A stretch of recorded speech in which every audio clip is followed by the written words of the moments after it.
ನಿಧನ ವಾರ್ತೆ. ಗದಗ ಜಿಲ್ಲೆ ಲಕ್ಷ್ಮೇಶ್ವರ ತಾಲೂಕು ರಾಮಗೇರಿ ಗ್ರಾಮದ ನಿವಾಸಿಗಳು ಹಾಲು ಮತ್ತು ಸಮಾಜದ ಹಿರಿಯರು ಆಗಿದ್ದ 80 ವಯಸ್ಸಿನ ಶ್ರೀ ನೀಲಪ್ಪ ಹಾವಳೆಪ್ಪ ಕೆರೂರ್ ಇವರು ಶುಕ್ರವಾರ ನಿಧನರಾದರು. ಮೃತರಿಗೆ 3 ಪುತ್ರರು, 2 ಪುತ್ರಿಯರು ಮತ್ತು ಸಹೋದರ ಸಹೋದರಿಯರಿಗೂ ಅಪಾರ ಬಂಧು ಬಳಗ ಇದ್ದಾರೆ.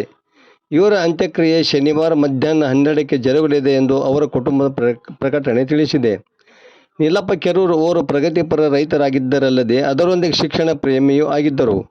ಇವರ ಹಿರಿಯ ಪುತ್ರ ಡಾಕ್ಟರ್ ಆರ್ಯನ್ ಕೆರೂರ್ ಇವರು ಚಿತ್ರದುರ್ಗ ಜಿಲ್ಲಾ ಆಯುಷ್ ವೈದ್ಯಾಧಿಕಾರಿಯಾಗಿದ್ದಾರೆ ಮತ್ತು 2ನೇ ಪುತ್ರ ಡಾಕ್ಟರ್ ಮಹಾಂತೇಶ್ ಕೆರೂರ್ ಇವರು ಹಾವೇರಿ ಜಿಲ್ಲೆ ಬೆಳವಗಿ ಗ್ರಾಮದ ಸರ್ಕಾರಿ ಆಯುರ್ವೇದಿಕ್ ಚಿಕಿತ್ಸಾಲಯ ವೈದ್ಯಾಧಿಕಾರಿಯಾಗಿ ಸೇವೆ ಸಲ್ಲಿಸುತ್ತಿದ್ದಾರೆ. ಕೊನೆಯ ಪುತ್ರ ಕೋಟ್ಯಪ್ಪ ಕೆರೂರ್ ಪ್ರಗತಿಪರ ರೈತರಾಗಿದ್ದಾರೆ. ಇವರ ನಿಧನಕ್ಕೆ ರಾಮಗೇರಿ ಗ್ರಾಮದ ಸಮಸ್ತ ನಾಗರಿಕರು ಕಂಬನಿ ಮಿಡಿದಿದ್ದಾರೆ.